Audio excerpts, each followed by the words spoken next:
Alright guys, TacticalRab again today. Hope you're doing well and enjoying your day. So far, drama returns last night with FaZe officially moving to Vegas and locking in their roster as well. 04 now a FaZe player, brimming it seems with confidence, calling out Pred, formerly of the Surge, just like 04, but based on various numbers and the fact that Pred is now on the Riyadh Falcons, there are some questions as to how these two teams are going to be matching up next year. 04 calling him Lil Man, that's a nod back to Simp, what happened back in the day. Is there going to be more beef between these two guys as we go forward? Very much into your thoughts in the comments. Hit the like button if you enjoy, subscribe if you're new as always, I greatly appreciate it. First of all, we've got a few things coming up. Call of Duty Next is happening in a couple of weeks time. There is on Monday the multiplayer reveal trailer. We've already seen a fair bit of Black Ops 7, but that's coming relatively soon. Parasite will be there. There's also a tournament coming up, so on the 28th of September, this was confirmed yesterday, the Summer Classic with Classics GG presented by 1v1me. Now, this is going to be a LAN, a Black Ops 2 LAN. There's only going to be 3 teams. It's going to be 4v4 MLG variants, but it's pretty cool stuff. There's a $4,000 prize pool,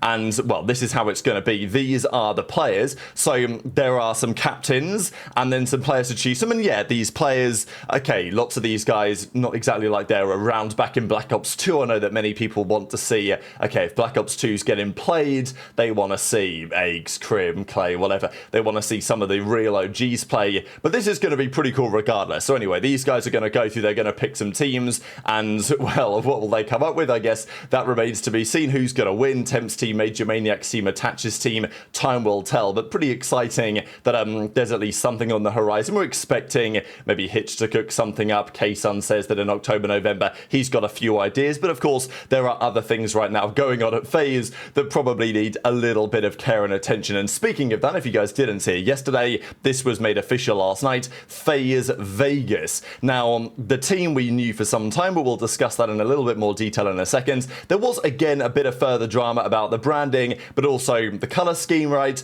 I was reading your guys' comments last night, and look, I don't know, I think it might grow on me, this. It might grow on me. I think there are some other things that I might have done differently. I saw this last night, so Jorge put this one out, and like another concept. I think, you know, this is his idea of just adding this extra little piece on the right, which makes it just look a little bit more FaZe and a little bit more balanced. I don't know what you guys think about that, because this is FaZe Vegas, right? This is the logo that they've come up with, and, I mean, okay, I don't know. Maybe it's not. I mean, it's pretty bad. It's pretty bad, to be honest. But, I don't know. This is some other concept, so maybe they could go for. They want to keep it more FaZe. The Vegas, maybe. Like, the V is very prominent and obvious on this here, so maybe this is a good idea. It looks a lot more like FaZe than it does Vegas, this logo, so maybe there was something in that. But anyway, that's not what they've done. I think lots of people are questioning the pink, because, I mean, on this image, that's pretty pink, right? I mean, you can say purple, whatever, and on some things it will look purple, some it will look pink, but that's pretty pink. And it's just interesting because, I mean, many of you guys made this point, and I think it's a fair one. You've just moved to Vegas, right? Like, the whole thing at Vegas is red and black, right? The roulette wheel is red and black. The playing cards are red or black. So, you know, it's perfect, right? Like, FaZe, their colours are red and black. They're moving to Vegas. So it doesn't get any better, right? Like, it's so on brand to keep it as red and black. But no, they've gone for pink. So definitely an interesting decision. There was also this tweet that FaZe Vegas put out last night, and this was pretty funny. It caused a fair bit of backlash, really, from some of the fans in Atlanta, because they say, "Thank you, Atlanta." And people are like, well, what are you thanking us for? What did you do over the last few years, right? Now, to be fair to FaZe, they did run one event in Atlanta way back in MW19. They ran a home series out there. Maybe some of you guys went to it, but they didn't do anything since then. And look, probably they didn't run that event as well as they could have done. I can't imagine that it was especially profitable, if at all. So Atlanta Esports Ventures, who now still own FaZe Vegas, clearly decided, well, we ain't doing that again. And they left it to Boston, to Toronto, to OpTic, and to other orgs, Miami, for example, to run the events over the last few years, while Atlanta have done nothing. Now, of course, there are other orgs like Thieves, haven't really done much either. Maybe they deserve some criticism too, but the reality is FaZe were like the best team in the league, certainly the most feared team, and they were #1 in the standings every year. MW19, Cold War, Vanguard, MW2, MW3. all number one in the standings until this year Black Ops 6, where Thieves just pipped them at the ends. But FaZe fans in Atlanta, certainly around the Georgia area, they had the best team, effectively, and they had no events to go and watch them play. And I think that's the thing that's frustrating to many FaZe fans over the last few years. It's like, damn, it's not like we sucked and we weren't running events. Like, we had a great team, and there would have been, you know, it would have been great, I think, for some of the local fans. It never happened, of course. And now there are plenty of you guys out there in Atlanta or Georgia or whatever who either FaZe supporters or whatever, and now that's clearly no longer the case. Now, the guys played out of Atlanta for some time, although Simp has his house up in, I think it's New Jersey, and he like flies in every week to come and play with the guys. I don't know if that's going to be the plan going forward. I think they're going to be moving to Vegas anyway now, or to Texas, I was meant to say, but maybe they could move to Vegas anyway. They'll probably be based in Texas with everybody else, no longer in Atlanta. But yeah, this caused a bit of controversy because people were like, what are you thinking Atlanta for? What did you do for the city over the last few years? I did see this yesterday. So Ghost Gaming, you guys might remember Ghost Gaming. They used to have a COD team way back in the day. Parasite actually played on it, and they, I'm pretty sure that's true anyway, they had a little bit of an up and down spell, World War II, seasons like that. They're still around, and they officially confirmed that they're in Atlanta and they're there to stay. So just a little bit of an interesting timing, because the Vegas spot was taken by Paris. God, why? I don't know. Anyway, Paris went to Vegas, then they disappeared and it became the Vegas Falcons. Now Vegas Falcons have become the Riyadh Falcons, so the Vegas spot has opened up and FaZe have taken that, and now the Atlanta spot is open, and then, you know, maybe someone's going to want to take that.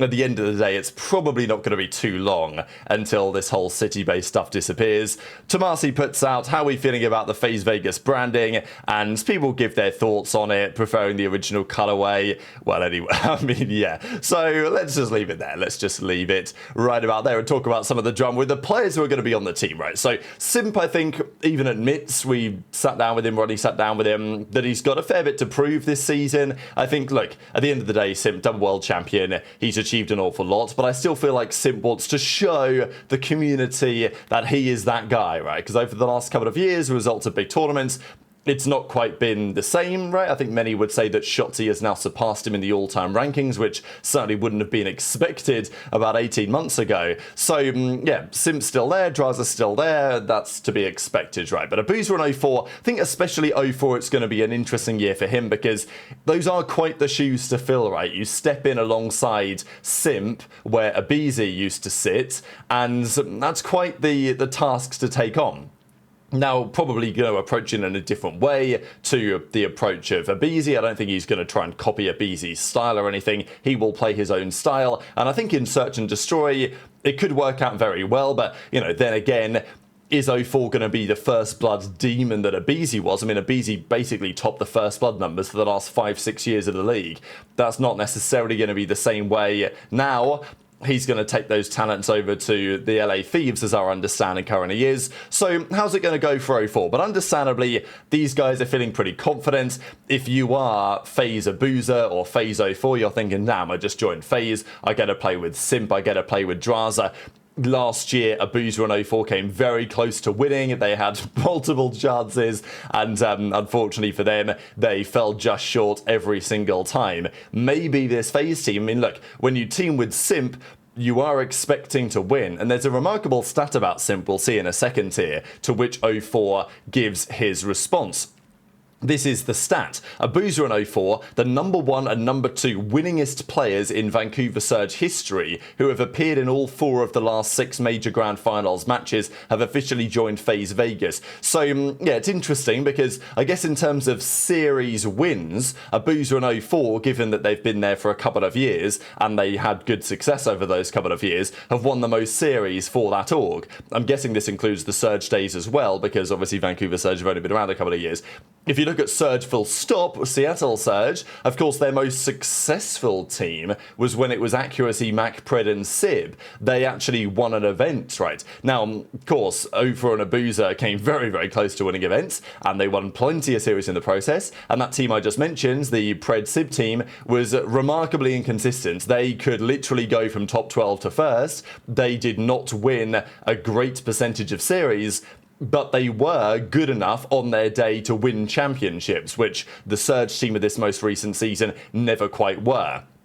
They've now joined Vegas, FaZe, well, I'm just going to call them FaZe, I mean, what are we doing here? Simp has won a major tournament with 100% of his career teammates and looks to keep the streak alive. So this is on paper a crazy stat, and when you dive into it, it's not like it's that many teammates, but if we think about it real quick, so Simp back in when he first joined a team, E United, he won of course with Clayster, with Arcetes, with Pristini, and then with aBeZy, right? So those were the original 4. The following year, Major Maniac joined alongside Priester, and then Cellium as well with aBeZy. He won with those lots that year. Then the following year, it was Arcetes instead of Major Maniac and Priester. They won with that team. Then Slasher eventually joined, won with that team. Drazah eventually joined, won with that team.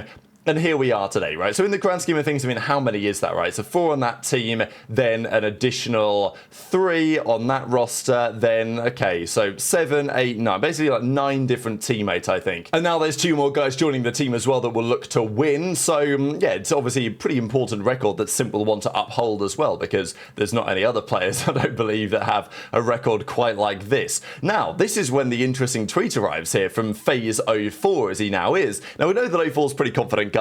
He had all that drama with Sib a while ago, right? The whole Lil Man drama that happened not all that long ago. But it turns out there's not only one Lil Man in the league, there's actually more than that. So 04 says, at Pred, Tolly Lil Man, that's our, you know, whatever, I'm not going to say, but that's our team, or like that's me and Abuzah effectively. So pretty spicy in a way, because he's kind of saying, look, that's my org, right? Like Surge, I was the winningest player there, like, okay, you had a great run. Now, of course, Pred actually did win with that team, whereas 04 did not, so that is certainly one thing.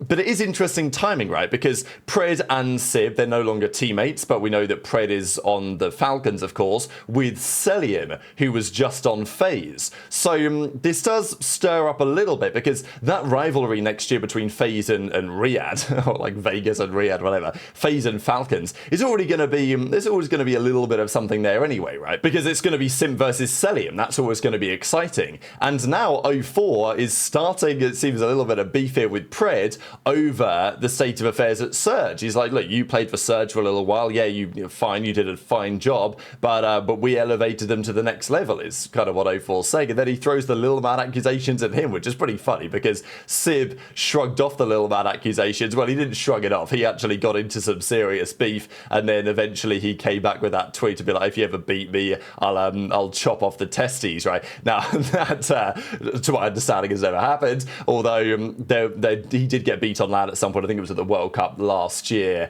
when that would have technically had to be the case, but whatever, right? I'm not going to hold him to it necessarily. And now Pred, after the Sib 04 Lil Man drama has died down, apparently it's now Pred versus 04. It's happening again. Now, Pred hasn't said anything in reply to this. He could have just come back and said, look, right, like, at least we actually won, you know, whereas that wasn't the case yet. And I don't know, 04's, he's talking a bit of trash. He's throwing some energy in there. He's calling out Pred. He's clearly feeling it, right? He's now on FaZe. But look, they've not played anything yet. Obviously, you're going to be excited to play with Simp, but time will tell whether that roster really ends up delivering. So very much into your thoughts on all of this stuff in the comment section below. I'll just close out with this clip here from Zinni, talking about the CDL in general, talking about the Friendship League, whether it's a thing, whether it's not so much of a thing. And look, if you look at some of these rosters getting formed this season, are there friendships in play? Usually there are, at least to some degree, but I think there's not too many rosters, at least so far, that you look at on paper and you say, oh, that is just friendship cheese. We've had it before, it's going to happen again, but yeah, for now, at least this FaZe roster seems to be done because they think it's the best team they could possibly form. But very much into your thoughts in the comments, hit the like button if you enjoyed, subscribe if you're new, take care, and I'll see you next time. In a friendship league, who is he even close with in the CDL? See, that's the thing, bro. It's not a friendship league. I will debate this with anybody any day of the week. I do not think this is a friendship league. Nearly at all, right? Like, look at Looney for Rocker. Like, do you think Looney is close with Gwinn or Skies or any of these guys? The answer is no. I'll tell you right now, before I joined Boston Breach, I wasn't very familiar with Denz and Zed at all. We became friends through that process. Same with Marky B. I mean, Marky B was a close friend of mine on Ultra, and he benched me. So it's not a friendship league, man. I'll argue that every day of the week. Challengers get opportunities every single year. We're seeing more and more talent make its way into the league every single year. How many times has Huke been dropped? It ain't friendship. Exactly, bro. Sometimes decisions suck, and sometimes you make the wrong decisions. Sometimes you make the right decisions, but I really don't think it's a friendship league. Like, bro, Lamar, who was coach of Cloud9 last year, is best friends with Attach. And they moved on from Attach for EWC. No one on OpTic was friends with Mercules. He got picked up. Caesar was close friends with Ant and everybody. He got benched. Like, it's not a friendship league. I'll argue this every day of the week.